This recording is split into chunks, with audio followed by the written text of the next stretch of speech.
Me alegra saludarte tú que estás allí del otro lado de esta pantalla viendo este programa. Ya comenzó Biblia Fácil y como sabes, este es un programa de estudio de la Biblia. Y estoy aquí con Biblia en mano para una vez más permitir que Dios pueda hablarnos a través de su palabra. Y hoy tenemos un tema muy importante. ¿Cómo crecer espiritualmente? ¿Ya te has hecho esta pregunta? ¿Ya te fijaste que pasaron muchos años en tu experiencia cristiana y parece que continúas en el mismo lugar? ¿Qué cosa es lo que tenemos que hacer para experimentar el crecimiento espiritual en nuestra vida? Bienvenido, está comenzando Biblia Fácil. Y como siempre, para poder abrir la palabra de Dios, pedimos su bendición a través de la oración. Vamos a orar. Querido Dios, gracias por darnos esta oportunidad de tener libertad para poder abrir tu palabra. Y estamos invirtiendo este tiempo preciosísimo para poder conocer más de tu verdad.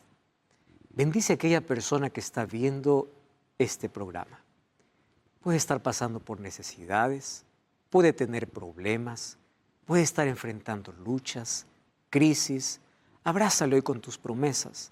Alguien necesita de consuelo, de fortaleza, de esperanza. Por favor, que tu palabra venga para poder curarnos, ayudarnos, levantarnos y para poder mostrarnos el camino de salvación. Entregamos nuestra vida en tus manos y queremos que tu Santo Espíritu sea nuestro Maestro. En el nombre de Jesús. Amén. ¿Cómo crecer espiritualmente? Ese es el tema de hoy. Antes quiero que juntos podamos ver una historia, una experiencia propia que Beatriz tiene para compartir. Hola, soy Bea. Conocí la iglesia cuando era adolescente. Fue mi abuela la que me llevó a unas reuniones que eran algo así como unas campañas evangelísticas. Recuerdo claramente que el pastor cada noche mientras predicaba y hablaba, yo sentí que él hablaba directamente hacia mí, que conocía todos los problemas, todas las dificultades que yo había pasado en mi vida. Es por eso que al final de la campaña decidí bautizarme y lo hice así, junto a mi abuelita. Al pasar los primeros meses recuerdo que estaba muy feliz de haber tomado esa decisión. Iba cada sábado muy contenta a la iglesia, leía mi Biblia, oraba y me sentía muy conectada con Dios. Pero eso fue cambiando. Al paso de los meses, mis familiares y mis amigos me decían que estaba loca por haber tomado esa decisión. Y se alejaron de mí, me excluyeron de todo. Y ese fue un golpe muy duro para mí. Yo estaba muy triste, también estaba devastada. Entonces mi fe se apagó, dejé de asistir a la iglesia, dejé de leer mi Biblia, dejé de orar y me quedé sumida en el dolor. Gracias a Dios, Él me encontró después de muchos años, pero logré volver a la iglesia. La experiencia que pasó Beatriz es la experiencia de miles de personas. Muchos se desaniman en el camino, muchos se quedan y no saben cómo avanzar. Y hoy quiero compartir contigo una historia basada en un diálogo real que Jesús tuvo con uno de los líderes del pueblo judío. El libro de Juan capítulo 3 me habla de una conversa muy interesante.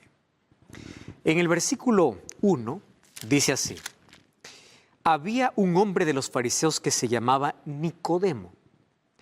Él era un principal entre los judíos.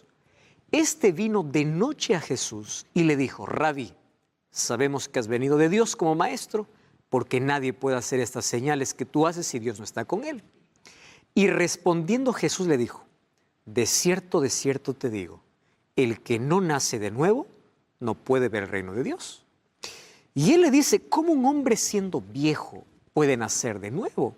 ¿Acaso puede entrar por segunda vez en el vientre de su madre? Respondió Jesús: de cierto os digo, el que no naciere de agua y de espíritu no puede entrar en el reino de Dios. Y la conversa continúa, hasta que llega el versículo 16, donde dice: porque de tal manera amó Dios al mundo. Eso lo dijo Jesús en una conversación con un hombre religioso llamado Nicodemo. Préstame atención que hoy tenemos que analizar un asunto muy importante que tiene que ver con nuestra experiencia de vida. Todos los seres humanos, al momento de poder, o al momento que tenemos un encuentro con Dios, nuestra vida cambia por completo. Cambia nuestra visión, nuestra perspectiva, nuestra forma de vivir, de ver las cosas, etc. El problema es que para muchos el encuentro con Dios no cambia mucho.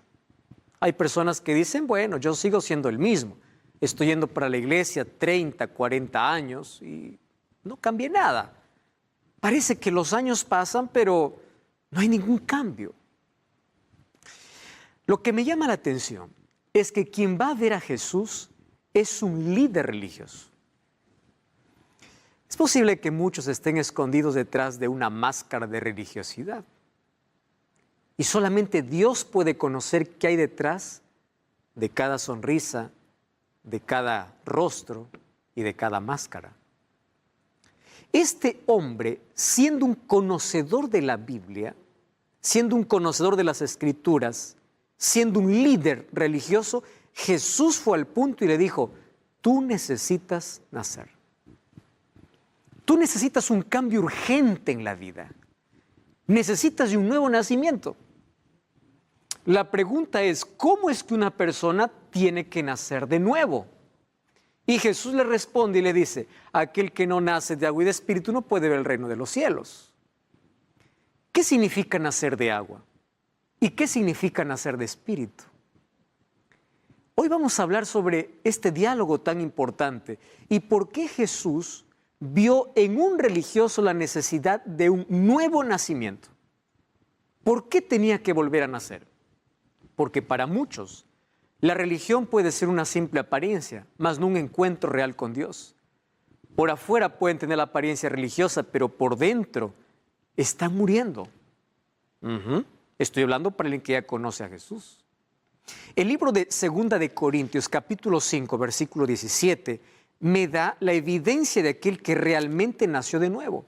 Dice así, de modo que si alguno está en Cristo, nueva criatura es. Las cosas viejas pasaron y aquí todas son hechas nuevas. Quiere decir, si es que las cosas no son hechas nuevas en tu vida, es porque todavía no has nacido de verdad. ¿Y por qué necesito nacer de nuevo? Nicodemo, por supuesto, que hace la pregunta, ¿cómo un hombre viejo puede entrar nuevamente al vientre de la madre? Jesús no estaba hablando de un nacimiento natural, estaba hablando de un nacimiento espiritual. Y ese nacimiento espiritual tiene que ver con el nacimiento de agua y con el nacimiento del espíritu. Mas, ¿cómo sucede eso? Antes yo quiero decirte algo. Todos los seres humanos necesitamos nacer de nuevo. Y aquí voy a decir algo muy importante. Aquel que solamente nace una vez va a morir 2 veces. Pero aquel que nace 2 veces solo muere una vez. Tú puedes decir, pastor, acaba de confundirme. ¿Qué cosa está hablando? ¿Yo necesito nacer de nuevo? Sí. ¿Por qué? Cada uno elige o nacer 2 veces o morir 2 veces. Déjame explicarte. Todos ya tenemos el nacimiento natural por el cual venimos a la existencia. Todos hemos nacido de mamá. Ese nacimiento, venimos con nuestra naturaleza pecaminosa que solamente nos condena a la muerte. Si tú no naces de nuevo espiritualmente, vas a morir no una vez, sino 2 veces. La primera puede ser hoy, mañana, en este tiempo. Después vas a resucitar y vas a morir eternamente. Pero si tú naces 2 veces, es decir, ya naciste físicamente y naces espiritualmente, solamente vas a morir una vez. ¿Por qué razón? Porque si hoy la muerte te sorprende, un día vas a resucitar y nunca más vas a morir. ¿Te diste cuenta de la importancia del nuevo nacimiento? Entonces tenemos que analizar en qué consiste ese nuevo nacimiento. 2 Corintios 5:17 dice que es nueva criatura aquel que nació de nuevo y todo es hecho nuevo en su vida. Muy bien, vamos a analizar entonces. Para que haya crecimiento espiritual, tiene que haber nacimiento. No hay crecimiento sin nacimiento. Es una ley natural de la vida. Tú no puedes decir, yo quiero crecer espiritualmente si no has nacido todavía espiritualmente. Ahora, ¿en qué consiste el nacimiento? Efesios 2:1, el apóstol Pablo dice lo siguiente: antes ustedes estaban muertos para Dios, pues hacían mal y vivían en pecado. ¿A qué llama una muerte espiritual el apóstol Pablo? Aquel que vive separado de Dios. Porque Dios es vida y quien vive separado de Dios es un cadáver por dentro. Tú puedes caminar, trabajar, correr, reír por fuera, pero por dentro eres un cadáver espiritual.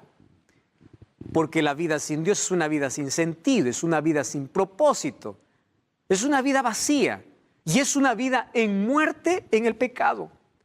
Entonces, si estamos muertos cuando no tenemos a Dios en la vida, ¿cómo es que nacemos? Entonces aquí te voy a presentar la manera como el ser humano puede nacer de nuevo para luego hablarte de cómo crecer espiritualmente. Por eso es necesario primero nacer. Y Jesús habló a Nicodemo: el que no naciere de agua y de espíritu no puede ver el reino de Dios. O sea, esto es un asunto de vida o muerte. Esto es un asunto principal. Nuevo nacimiento. Ahora, Santiago capítulo 1, versículo 18, nos cuenta cómo comienza ese nacimiento.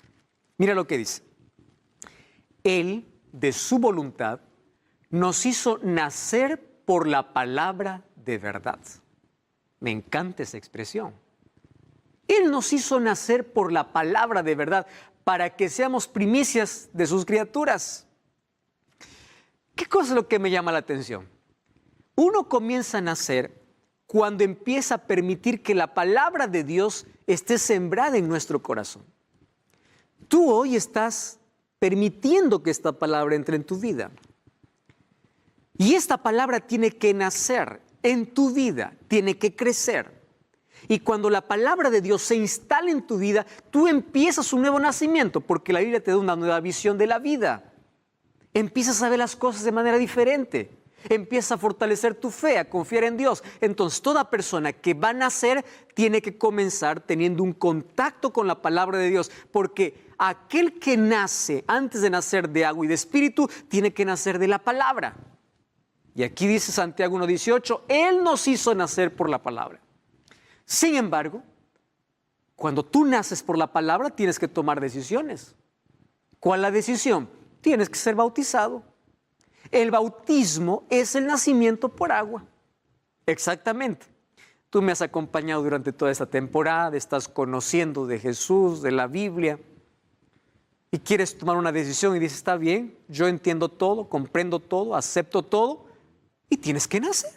Porque eso es normal, aquel que nace de la palabra tiene que nacer de agua. ¿Estás comprendiendo? Muy bien. Entonces, el nacimiento de agua es representado por el bautismo. ¿Y qué es el bautismo? El bautismo es el símbolo de nuestra unión con Cristo. ¿Qué significa bautismo? Bautismo viene de la palabra baptizo, que significa sumergir. Tú puedes decir, pastor, yo fui bautizado cuando mis padres me llevaron a 1 año, 2 años, y yo no era consciente, pero fui bautizado. No, eso no es bautismo. Bautismo significa baptizo, que significa sumergir. Hay algunos que en bautismo, al bautismo por aspersión, bautismo por infusión, solamente un poquito de agua en la cabeza. Eso no es bautismo. ¿Quieres saber qué cosa es bautismo? Abre tu Biblia. Mateo capítulo 3, versículo 13. Mira, Jesús nos dio el ejemplo del verdadero bautismo. Mateo capítulo 3, versículo 13. Ahí encontramos la siguiente declaración. Vino Jesús a Galilea, de Galilea a Juan, al Jordán, para ser bautizado. Él se oponía diciendo, yo necesito ser bautizado por ti. Y Jesús le respondió, deja que ahora eso conviene para que cumplamos toda justicia. Jesús fue bautizado y luego subió del agua. Para que él tenga que subir del agua, ha tenido que descender al agua. ¿Qué es cosa de bautismo? Cuando uno es sumergido. Tú puedes decir, no, a mí me bautizaron de otra manera, entonces no es bautismo. Aquello que no es verdadero no sirve. Esto es bautismo. Puede decir, pastor, pero eso fue Jesús. ¿Usted me puede dar el ejemplo de un ser humano, aparte de Jesús, que fue bautizado igual? Sí, puedo. Vamos al libro de Hechos capítulo 8, versículo 26. Hechos capítulo 8, versículo 26 en adelante. Mira lo que dice. Un ángel le dice a Felipe: anda y ve al sur por el camino que desciende a Gaza, y allí encontró a un etíope que estaba estudiando las Escrituras. Y él no entendía. Tú puedes leer todo el texto. Yo te voy a resumir aquí la historia. Y él dice: ¿de quién trata esta escritura que no entiendo? Bueno, ahí le explica. Y dice el versículo 36. Yendo por el camino, llegaron a cierta agua, y dijo el eunuco: aquí hay agua. ¿Qué impide que sea bautizado? Felipe le dijo: si crees de todo corazón, puedes. Y él respondió: creo que Jesucristo es el Hijo de Dios. Mandó parar el carro, descendieron ambos al agua, Felipe y el eunuco, y le bautizó. Y escucha la palabra: y cuando subieron del agua. Muy bien, para subir hay que descender. Entonces, ¿cómo es el bautismo bíblico? Por inmersión. ¿Y qué cosa es el bautismo? Es un símbolo. No es que el agua tiene magia, entonces yo me levanto, ahora soy transformado. No, es un símbolo de tu inicio en tu experiencia con Cristo, el símbolo de tu nacimiento, el símbolo público de tu entrega, de tu recomienzo, donde el Espíritu Santo toma posesión de la vida. Y si antes trabajaba de afuera para adentro para convencerte, ahora va a empezar a trabajar de adentro para afuera para transformarte. Eso significa el bautismo. ¿Por qué tienes que ser bautizado? Primero, por una razón. Tiene que ver con el significado. Romanos capítulo 6 dice así: que nosotros al ser bautizados participamos de la muerte y resurrección de Jesús. Porque así como Jesús descendió a la tumba y resucitó, nosotros también somos sepultados en el agua. Aquí está incluso ilustrando cómo es el bautismo. Sepultados y naces para una nueva vida. Esa es la razón que tiene que ver con el significado, ¿correcto? Número 2, es una expresión de fe en la muerte y la resurrección de Cristo. Número 3, es un símbolo de nuestra muerte al pecado y resurrección a una nueva vida. Es un testimonio público de tu compromiso con Cristo. Es un símbolo de entrada para la iglesia. Es un símbolo de la recepción del Espíritu Santo. Me llama la atención lo que dice Hechos capítulo 2, mira, ve. Hechos capítulo 2, versículo 39. Me encanta ese texto. Dice así, Hechos capítulo 2, vamos a leer a partir del versículo, vamos a leer el versículo 37. Al oír se compungieron de corazón, dijeron a Pedro y los otros apóstoles: ¿qué haremos? Y Pedro les dice: arrepentíos y bautícese cada uno de vosotros en el nombre de Jesucristo para perdón de vuestros pecados, y recibiréis el don del Espíritu Santo. Es aquí donde tú recibes el Espíritu Santo para empezar el trabajo ahora de adentro hacia afuera. Imagínate qué privilegio en el bautismo. El bautismo es como un matrimonio. Tú amas a una persona y le dices: ¿sabes qué? Yo quiero vivir toda mi vida a tu lado. Entonces el amor, como es público, tiene que demostrarse públicamente. Invitas a la familia, invitas a los amigos y dices: nos vamos a casar. Imagínate que alguien dice: bueno, a mí me gustas, tú eres tan importante para mí, pero yo no quiero casarme contigo. Eso no es amor. El amor no tiene miedo al compromiso, el amor verdadero. Y el amor verdadero se manifiesta públicamente. Así es el bautismo. Tú conoces a Jesús, conoces su amor y dices: Señor, yo quiero casarme contigo. Yo quiero vivir contigo. No es el fin, es el comienzo de una vida al lado de Jesús. El matrimonio no es el fin de una relación, es el comienzo de una relación más fuerte. Así es el bautismo. Por eso el bautismo es un símbolo. Quien te salva es Jesús, no es el bautismo. Sin embargo, todo aquel que ama a Jesús se bautiza porque es su demostración pública. Mira lo que dice Marcos capítulo 16, versículo 16. El que creyere y fuere bautizado será salvo. ¿Te das cuenta?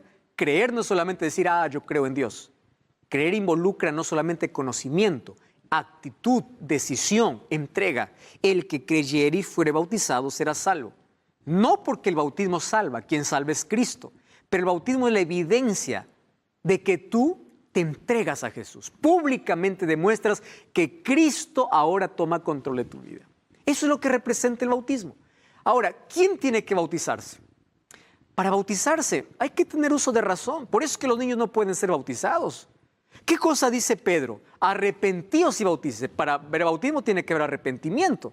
Un bebé de 2 años, ¿de qué se arrepiente? Para ver bautismo tiene que haber confesión. Para ver bautismo tiene que haber conciencia de que es pecador y acepta a Jesús como su Salvador. Para que haya bautismo tiene que haber conocimiento. El libro de Mateo 28 dice, enseñándoles todas las cosas que os he guardado y bautícenle. ¿Cómo se hace discípulos? Primero, enseñando. ¿Qué cosa es lo que hay en la Biblia? ¿Qué cosa es lo que tienen que comprender? Tiene que haber un conocimiento previo, tiene que haber arrepentimiento, tiene que haber entrega, tiene que haber uso de razón, porque es una expresión de fe. Tú dices, pastor, yo fui bautizado cuando era niño. No, eso no es bautismo. Bautismo es algo personal. No es que alguien elige por ti. Tú eliges, porque la salvación es un asunto de elección personal. No es que los padres eligen por mí, es que yo elijo a Jesús. Porque sin amor no sirve nada. Por imposición nada sirve. Ese es el bautismo bíblico. Entonces estoy hablando del nuevo nacimiento para luego hablarte del crecimiento. Y después del nacimiento, ¿qué cosa sucede? Hay que crecer. Y ahí viene el bautismo o el nacimiento del Espíritu. ¿Qué es el nacimiento del Espíritu? Todos los días buscas la presencia de Dios y tienes que nacer del Espíritu a través de la oración, a través del estudio de la Biblia, a través de tu comunión con Dios. Entonces te das cuenta, comienzas naciendo por la palabra, luego naces de agua y luego continúas naciendo de Espíritu, que es el bautismo diario que nosotros necesitamos. Cada vez que vamos a la presencia de Dios, somos bautizados por su Espíritu. ¡Qué maravilla! Ese es el nuevo nacimiento. Ahora, ¿qué sucede cuando uno nace? Mira, crecer es parte de la vida. Quien deja de crecer comienza a morir. El día que tú paras de crecer, comienzas a morir. Mueres por dentro. Luego terminas muriendo completamente. La madurez espiritual es necesaria desde el momento que conocemos a Jesús. ¿Por qué te explico eso? Porque tú puedes tener 40 años de religioso y tener la experiencia de uno de 2 años. Es fuerte lo que te estoy diciendo, porque no depende la cantidad de años que estás en una iglesia, sino de cuánto permites que Dios transforme tu vida. Y te voy a decir un asunto muy importante. Mira, no confundas edad con madurez. Todos crecen, pero no todos maduran. Los años pueden pasar, pero madurez es una elección, es una decisión. La madurez no tiene que ver con los años que pasan. Todos crecemos, pero no todos maduran. ¿Tú ya viste personas que tienen 30 años con el comportamiento de 15? ¿Qué cosa es lo que le falta? Madurez. Y lo triste es que esto también sucede en la vida espiritual. Hay gente que tiene 20 años en la iglesia y se comporta como alguien que tiene 1 año. ¿Y qué cosa pasó? ¿Por qué no creció? Ah, muy bien, entonces vamos a aprender cómo se crece espiritualmente. La vida cristiana, desde el momento de tu entrega a Jesús, es una vida de progresión hasta llegar a la glorificación. No te estoy diciendo perfección, te estoy diciendo progresión. ¿Qué significa progresión? Cada día un paso, es decir, hoy mejor que ayer, mañana mejor que hoy. Yo te hago una pregunta, ¿hoy eres mejor que el año pasado? Muy buena pregunta. ¿Qué cosas cambiaste en tu vida? ¿Qué hábitos nuevos tienes? ¿Qué cosas abandonaste? ¿Estás creciendo o estás estancado en la vida? La vida cristiana es una vida de progresión continua. Esa progresión se basa en un relacionamiento con Cristo. Cada día que caminas con Cristo, cada día que estás al lado de Cristo, tú subes un peldaño más. Empieza a cambiar tus gustos, tu carácter, tus palabras, tus acciones. Eso es crecimiento. Empieza a cambiar tu trato, empieza a cambiar tu vida, empieza a cambiar todo. Eso se llama el camino de santificación. Cuando conocemos a Cristo y le aceptamos como Salvador, Él nos justifica y luego Él nos santifica. Quiere decir, Él nos va ayudando a crecer en la vida espiritual hasta que llegue el momento de la glorificación. ¿Qué cosa es glorificación? La glorificación se dará el momento que Jesús llegue. Y cuando Jesús regrese por segunda vez, nuestra naturaleza de pecado será eliminada para siempre. Por eso es que muchos teólogos llaman el proceso de las 3 P's. En la justificación Cristo te libera de la pena del pecado o de la condena del pecado. En la santificación, Cristo te libera o te libra del poder del pecado. Es la segunda P. Y en la glorificación, Cristo nos librará de la presencia del pecado, porque nunca más estará el pecado dentro de nuestra propia naturaleza. Entonces, vida cristiana es una vida donde uno sube un escalón por día. A veces se cansa, a veces cae, pero se levanta. ¿Me entiendes? Pero cada día creces, luchas, pero creces. ¿Cuánto creciste desde el momento que te entregaste a Jesús? ¿Cuánto crecimiento hay en tu vida, en tu carácter, en tu familia, en tus relaciones? ¿Cuánto has crecido? Crecimiento forma parte de la vida. Es un camino de progresión, cada día un paso nuevo, hasta llegar a la glorificación. Por eso es que Salomón decía en Proverbios 4:18, la senda de los justos es como la luz de la aurora. ¿Por qué? Que va en aumento hasta que el día es perfecto. ¿Sabes qué significa eso? Nuestra experiencia cristiana no va de más a menos. Nuestra experiencia cristiana va de menos a más. Hay muchas personas que en lugar de ir de menos a más, van de más a menos. En la vida cristiana es como la luz de la aurora. ¿Tú has visto el amanecer? La luz primero es débil, tenue, hasta que vence totalmente a las tinieblas y el día es perfecto. Ese día perfecto llegará cuando Cristo regrese y todos seamos glorificados, porque seremos transformados en un abrir y cerrar de ojos. Nadie llegará al cielo con esta naturaleza.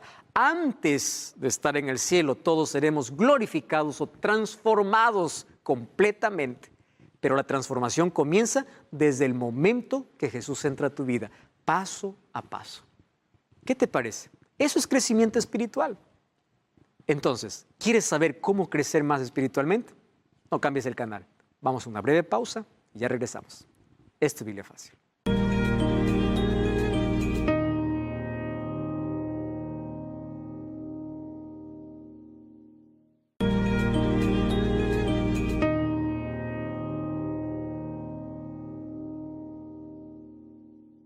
Y estamos de regreso, esto es Biblia Fácil, hoy hablando acerca de crecimiento.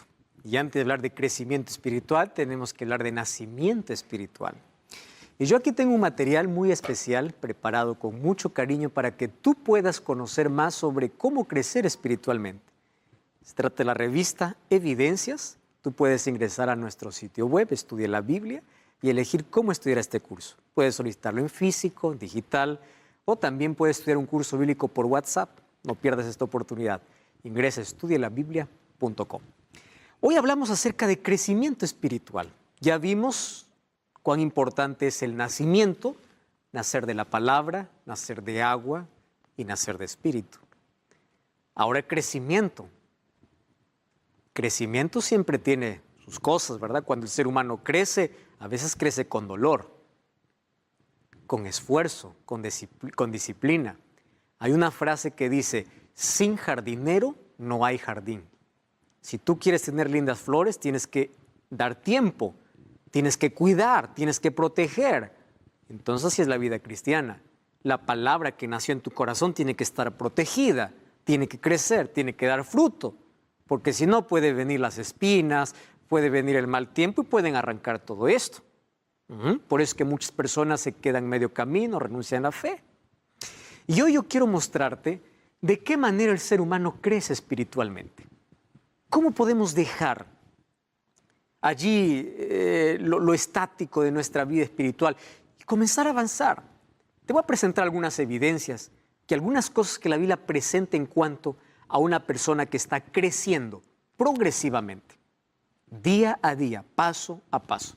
El asunto es no quedar en el mismo lugar, cada día mejor, cada día más semejante a Cristo. Primer paso, fascinación por un Dios maravilloso. Por allí comienza todo. Si tú no amas a Dios, sin amor nada sirve. Las cosas con Dios por obligación no tienen sentido.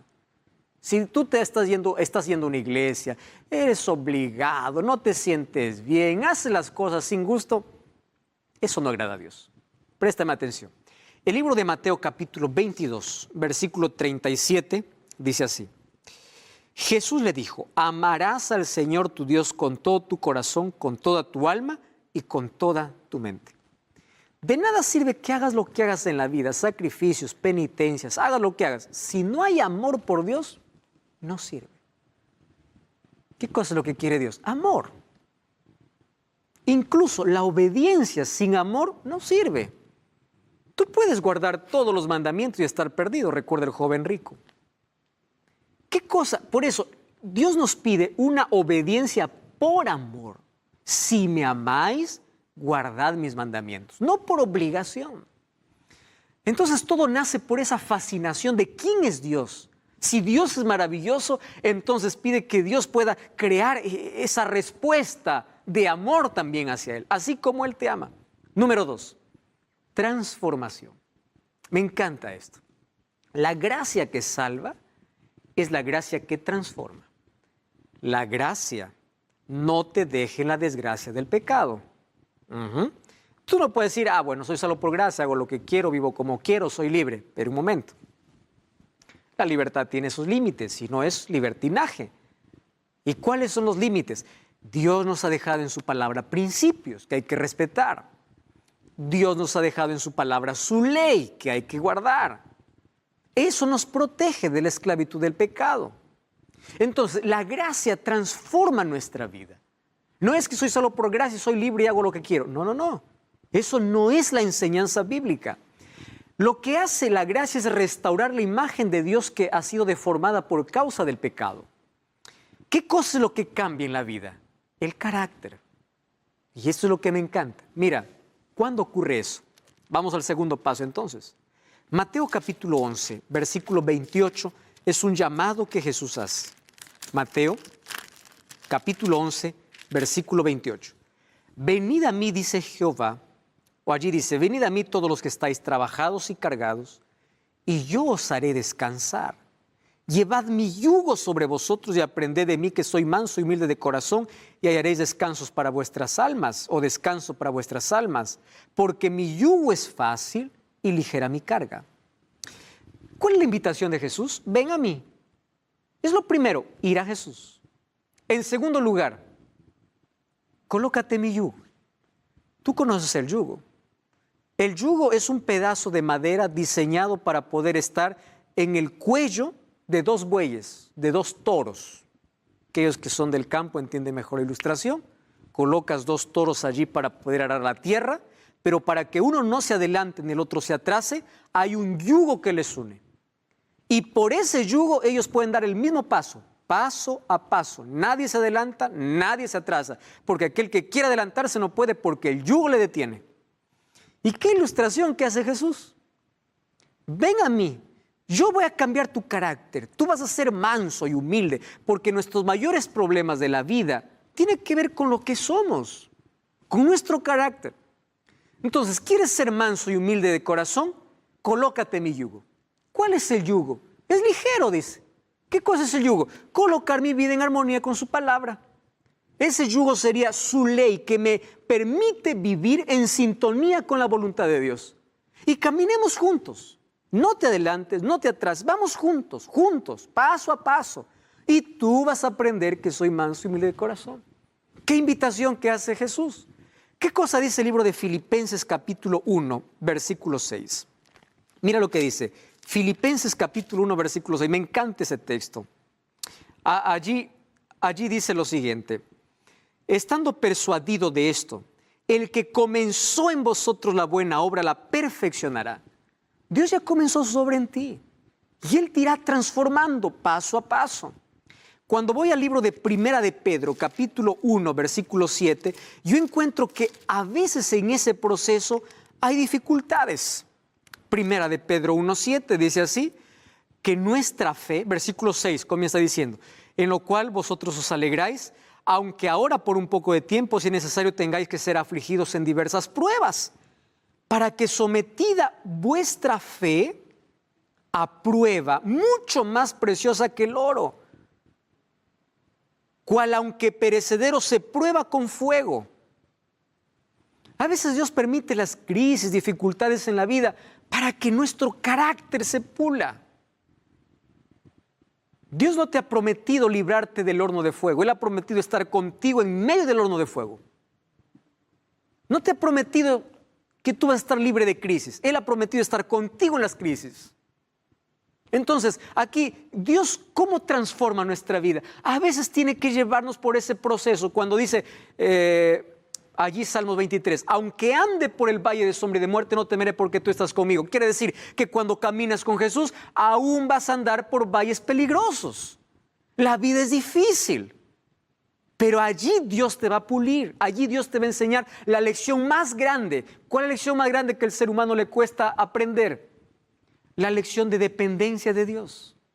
Esa es la lección más difícil. ¿Qué más significa crecimiento?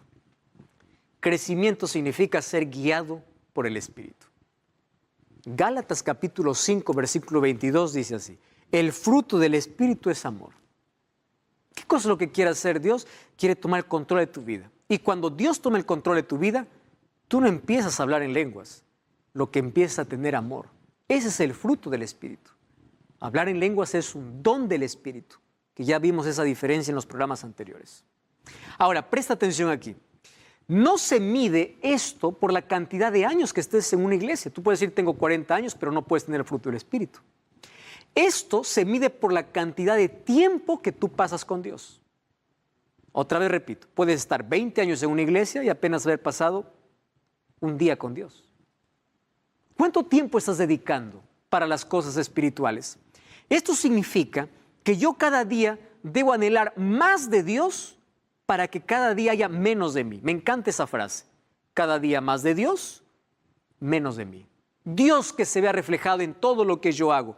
Entonces uno testifica de manera natural, uno muestra el amor para las personas sin tener que ser obligado. Es natural. Finalmente, la vida cristiana guiada por el Espíritu no es evaluada. No hay alguien que pueda decir, a ver, ¿cómo es tu sonrisa? Ah, no, tú no eres del Espíritu. A ver, ¿cómo es tu cara? No podemos medir a un cristiano por la cara que pone, por la sonrisa que pone. No puede ser evaluada, pero sí puede ser demostrada. Presta atención a aquello que estoy diciendo. Aunque la vida cristiana no es evaluada, es demostrada. Todos se dan cuenta que hay un cambio en ti. Y finalmente quiero decirte que mientras más cerca estés de Dios, más indigno te sientes y más compasión tienes de los demás. Tú no puedes decir, estoy cerca de Dios, pero lejos del prójimo. Estoy amando a Dios, pero peleas con todo el mundo. Estoy cerca de Dios, pero estás maltratando a tu prójimo. Eso no es estar cerca de Dios. Eso es estar lejos de Dios. Porque el fruto del Espíritu, ¿qué cosa es? Amor, bondad, gozo, paz, paciencia, benignidad, bondad, fe, mansedumbre y templanza. Alguien dijo lo siguiente: cuando tú eres transformado por el Espíritu, hasta el perro y el gato se dan cuenta. Porque ya no hay más gritos como antes ellos lo tenían. ¿Te das cuenta que todos se pueden percibir eso? Es una de las cosas que nadie puede esconder en su vida. Un tercer punto que tenemos que ver es que madurar significa tener decisión y perseverancia. El libro de Eclesiastés capítulo 7, versículo 8 dice: mejor es el fin que el comienzo, porque muchos comienzan pero no terminan. ¿Cuál es el final? Estar salvos cuando Jesús regrese. Ese es el final. Entonces, la vida cristiana no es una carrera de velocidad. No es quien corre más rápido, sino quien resiste más. Por eso es perseverancia. Es caminar con Dios, vivir en armonía con Él. Es cambiar las cosas, abandonar otras. Es decir, es ser cada día más semejante a Jesús. Miles de personas comienzan. Muchos se quedan en el camino y solo pocos llegan. Mejor es el final que el comienzo. No te olvides de eso. Por eso hay que perseverar para llegar al final. ¿Cuántos iniciaron una carrera universitaria y no terminaron? ¿Se quedaron a la mitad? ¿Cuántos iniciaron un proyecto y no terminaron? ¿De qué sirvió? De nada. Porque si quedaste a la mitad no sirvió de nada. No llegaste hasta el final. Vida cristiana es perseverancia, es decisión diaria. Otra cosa, vida cristiana es perseverancia, esfuerzo y disciplina. En la vida cristiana las cosas no funcionan de manera automática. No es que, me bauticé hoy Y mañana yo me levanto y digo, wow, tengo ganas de orar, tengo ganas de estudiar la Biblia. No, no te hagas esa ilusión. Vida cristiana no es eso. Vida cristiana es la cooperación entre esfuerzo humano y poder divino. Tiene que haber esfuerzo, tiene que haber disciplina. Josué capítulo 1, versículo 9 dice, mira que te mando que te esfuerces y seas valiente, no temas ni desmayes, porque Jehová tu Dios estará contigo. Dios te dice, yo estaré contigo, pero tú tienes que esforzarte. Alguien me dice, pastor, ore por favor para que mañana pueda dar bien examen. Está bien, le digo, estudia y ora. Dios te va a hacer recordar lo que estudiaste. Dios no va a colocar en tu mente lo que nunca leíste. ¿Entiendes? En la vida cristiana sucede lo mismo. Tú dices, yo quiero crecer espiritualmente. Pero no tienes tiempo para estudiar la Biblia. Tú dices, no, voy a dormir un poquito más. No te interesas. ¿Cómo vas a crecer? Crecimiento tiene que ver con esfuerzo y disciplina. Y me encanta lo que dice el libro de Segunda de Timoteo. Mira, ve, el libro de Segunda de Timoteo, capítulo 2, versículo 1 en adelante. Dice así, tú pues, hijo mío, esfuérzate en la gracia. Esfuérzate para estar cerca de Cristo. Y dice, lo que has oído delante de mí encarga a hombres idóneos. Tú sufre penalidades como buen soldado. Ninguno que milita se enrede en los negocios de la vida a fin de agradar a aquel que lo tomó por soldado. El que lucha es como atleta. Y mira, el labrador para participar de sus frutos tiene que trabajar primero. ¿Me estás entendiendo? Es decir, todo en esta vida demanda de esfuerzo, demanda de disciplina. En la vida cristiana también es así. No nada funciona automáticamente. ¿No tienes ganas de orar? Es cuando más tienes que orar. Allí dile, Señor, no tengo ganas de orar. Y ya estás orando. ¿No tienes ganas de estudiar la Biblia? Anda y siéntate a estudiar la Biblia, porque eso te hace bien. Te hago una pregunta. ¿Cuándo la medicina ha sido deliciosa? Tú miras la medicina y dices, qué delicia la medicina. No, tienes que tomar la medicina porque la medicina te va a curar. Y a veces la Biblia tiene que tomarse como remedio, como medicina, hasta que luego se convierte en el plato favorito, en el plato delicioso. Eso demanda de esfuerzo y de disciplina. Otra cosa, en Mateo 24:13 Jesús dijo, el que persevera hasta el fin será salvo. Perseverancia. Primera de Corintios capítulo 9, versículo 24. El apóstol Pablo habla de manera extraordinaria esto. Mira lo que dice, 1 Corintios 9, 24 en adelante. Dice así, ¿no sabéis que todos los que corren en el estadio, todos a la verdad corren, pero solo uno lleva el premio? Corred de tal manera que lo obtengáis, y todo aquel que lucha de todo se abstiene. ¡Wow! Y ellos lo hacen para tener una corona corruptible, pero nosotros un incorruptible. Así que yo de esta manera corro, no como por la aventura, no peleo como aquel que golpea al aire, golpeo mi cuerpo, lo pongo en servidumbre, no sea que habiendo sido heraldo para otros, yo mismo venga a ser eliminado. No fue fácil tampoco para Pablo, fue difícil, esfuerzo y disciplina. Así es como se logran todas las cosas en la vida. Y en la vida espiritual también ocurre lo mismo. ¿Y cómo corres esta carrera? El libro de Hebreos capítulo 12 dice, puesto los ojos en Jesús, el gran autor y consumador de la fe. Pero tienes que ir dejando las cosas que te causan peso, aquellos malos hábitos que te interrumpen en tu relación con Dios. Vida espiritual es dependencia de Dios. Es así como la imagen de Dios es restaurada. Hoy eres mejor que ayer porque cada día amaneces con Dios. Vida espiritual se desarrolla en ambiente real. ¿Qué cosa es vida espiritual? Marcas la diferencia donde estés. No asustas a la persona. Soy cristiano, por favor, no me digas, soy cristiano. No asustas, sino atraes a las personas. ¿Tú sabes que cómo caminó con Dios? Educó su mente para vivir siempre en la presencia de Dios. Eso quiere decir, sus pies estaban en la tierra, pero su corazón estaba en el cielo.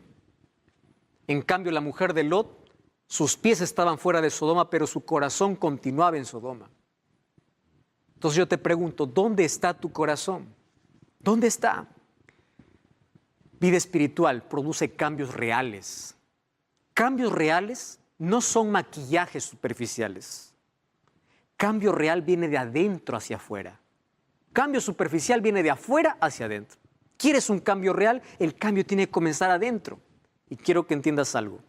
Nadie va al cielo por lo que hizo, sino por lo que permitió que Dios hiciera en su vida. Para ello, tu único trabajo y tu única lucha en la vida es despertarte y correr a la presencia de Dios. No olvides de orar, no olvides de abrir la Biblia. Disciplina, esfuerzo. Aun cuando no tengas deseos, anda en la presencia de Dios. Y Dios va a transformar tu vida, tu carácter. ¿Qué cosa es lo que va a hacer Dios? ¿Recuerdas lo que hizo con Juan, el hijo del trueno? ¿Recuerdas lo que hizo con Pedro? Juan, el hijo del trueno, se convirtió en el discípulo del amor. Pedro, un hombre que hablaba muchas cosas desagradables, se convirtió en predicador. Pablo, de perseguidor a predicador. Eso es lo que hace Dios. Mientras más cerca de Dios, más reflejas el carácter de Dios y más cerca estás de tu prójimo. ¿Qué más es vida espiritual? Crecimiento en la vida espiritual. Es personal y única. Jesús contó la parábola de las 10 vírgenes para decir lo siguiente. El aceite que representa el Espíritu no se puede comprar, ni vender, ni alquilar. Cuando las 5 vírgenes insensatas le dijeron, danos de tu aceite, le dijeron, para que no nos falta, vayan a comprar. Es decir, la vida espiritual es personal. La vida espiritual de tu padre es de tu padre. La vida espiritual de tu madre es de tu madre. Tu vida espiritual es tu vida espiritual. Cada uno se relaciona con Dios, es única. Y la visión de la vida tiene que cambiar. Vida espiritual crea un espíritu de alabanza. Me encanta esa palabra, espíritu de alabanza. En Salmos 37:4, ¿sabe lo que dice Dios? Dice así, ven y adórame, búscame, yo concederé todas las peticiones de tu corazón. Wow, ese texto es impresionante. Salmos capítulo 37, versículo 4, deleítate en Jehová. ¿Sabes qué significa deleitarse en Jehová? La palabra adoración viene de la palabra proscuneo. Proscuneo, de ahí viene incluso la palabra can. ¿Qué tiene que ver un perro, un can? ¿Tú has visto cómo un perrito ve a su dueño? Se alegra, mueve la cola, apenas lo vio hace 5 minutos, pero quiere besarle, quiere abrazarle. Dios dice, ¿cómo me gustaría que tú te deleites así en mi presencia? Porque si tú te deleitas así en mi presencia, me adoras, tienes ese espíritu, yo te voy a dar todo lo que quieres. Porque incluso los deseos de tu corazón ya no son más materiales, son espirituales, porque tu visión de vida cambia. Ahí es donde llegamos a ser la sal y la luz, porque cambiamos el ambiente, cambiamos a todas las personas que nos rodean. La necesidad de Cristo aumenta y podemos decir como David, mi alma tiene sed de ti, como el ciervo brama por las corrientes de las aguas, como decía en Salmos 42. ¿Por qué? Porque la necesidad se crea en el corazón. Tienes una visión más amplia de la vida, menos queja, más gratitud. Tu relación con Dios es profunda, no es superficial. Eso es por una vida de oración y meditación. ¿Y qué cosa es lo que me encanta? Me encanta que cuando Moisés estuvo en la presencia de Dios, dice que su rostro resplandecía y todos se daban cuenta. Es que hay algo que tú no puedes esconder. Cuando estuviste en la presencia de Dios, tú tienes una fragancia que todo el mundo percibe, la fragancia de Cristo. Me gusta pensar en una imagen como esta. Aquí yo tengo a 2 jóvenes en 2 bicicletas. Una es bicicleta ergométrica o bicicleta fija y el otro es una bicicleta real. ¿Cuál es la diferencia entre los dos? Mientras que uno pedalea y se cansa pedaleando, continúa en el mismo lugar. Mientras que el otro, cada vez que pedalea, avanza. Yo te hago una pregunta, ¿cuál de los dos representa tu vida? ¿Eres de aquel que está avanzando en los años, pedaleas y no has crecido? ¿Continúas en el mismo lugar? ¿O eres de aquel que cada vez que pedalea, avanza? Cada vez crece. Esa es la vida espiritual. Una vida de comunión, una vida de relacionamiento, una vida con Cristo. Es momento de crecer. Es momento de pedalear y avanzar, no de continuar estático en la vida. Porque aquel que nace, crece. Y vamos a crecer hasta el momento que Jesús regrese, donde seremos transformados completamente. ¿Tú entendiste la importancia del crecimiento en la vida espiritual? Entonces yo te invito a dar un paso de fe Y ese paso de fe es para que a partir de hoy coloques tu voluntad en la soberana voluntad de Dios. Para que a partir de hoy coloques tu esfuerzo, tu decisión, para que Dios tome cuenta de tu vida. Voy a invitar a mi esposa, Keila Guerrero, que venga para cantar. Va a cantar una linda melodía. Y en esta música, que es una oración, quiero que también tú puedas expresar tu amor a Dios y tu deseo de crecer constantemente. Piensa en eso mientras ella canta.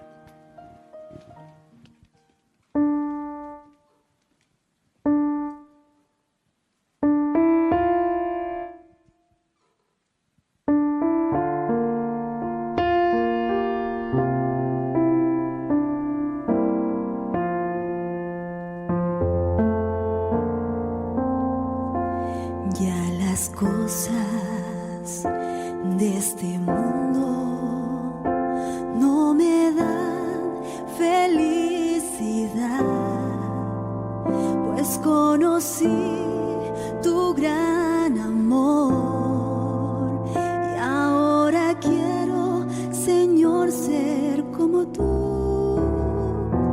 Ya no hay fama ni dinero que me inviten a triunfar, pues conocí tu gran amor y ahora quiero, Señor, ser como tú.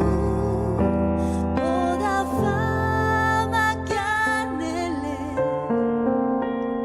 y cuantas cosas que busqué ya no tienen importancia, pues conocí tu gran amor. Quiero vivir para ti, quiero servirte, Señor, compartir tu gran amor y ser feliz. Toda fama que anhelé y cuantas cosas que busqué ya no tienen importancia, pues conocí tu gran amor.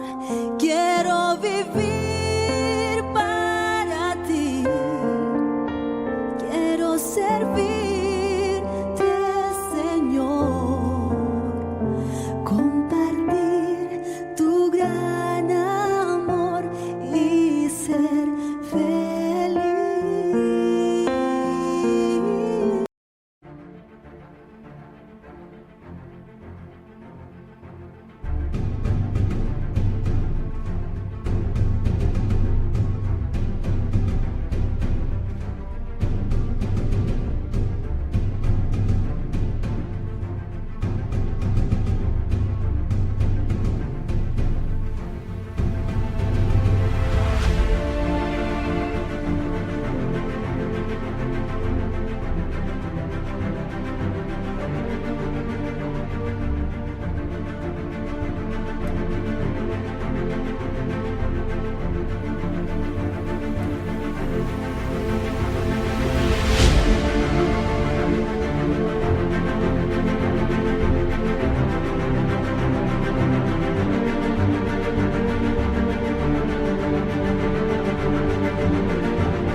Compartir tu gran amor y ser feliz.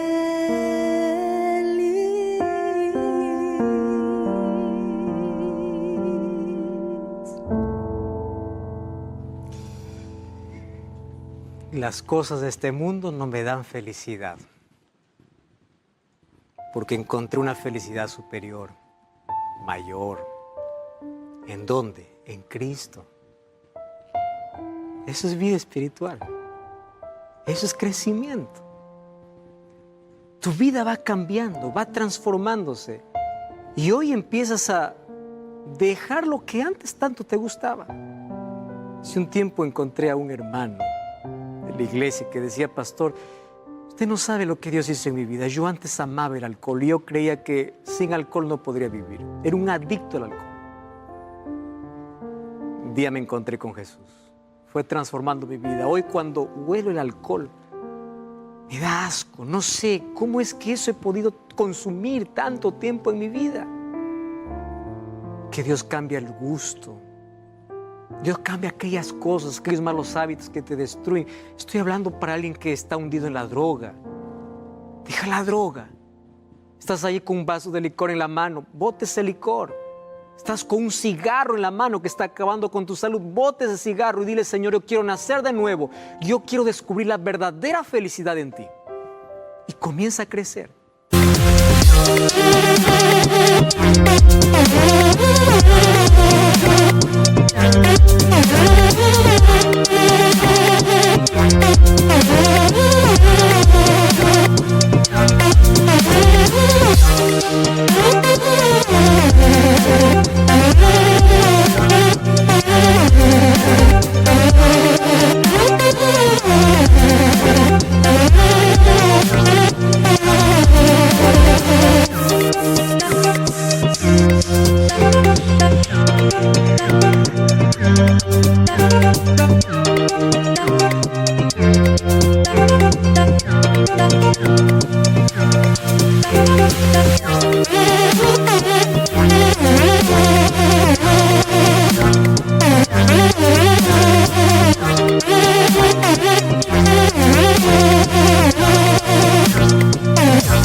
Y vamos paso a paso, porque un día Cristo quitará todo ese deseo pecaminoso, esa naturaleza pecaminosa.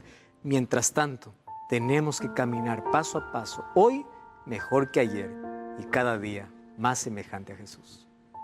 Vamos a orar. Querido Dios, tantas personas que en este momento están tomando esta decisión. Transforma nuestro corazón, que tu Santo Espíritu limpie nuestra vida y que cada día podamos crecer en ti. Tomamos la decisión de nacer de nuevo y de ser cada día más semejantes a Jesús. Que tu Santo Espíritu nos guíe y Él controle nuestra vida, pueda producir en nuestro corazón el fruto de su amor. En el nombre de Jesús. Amén.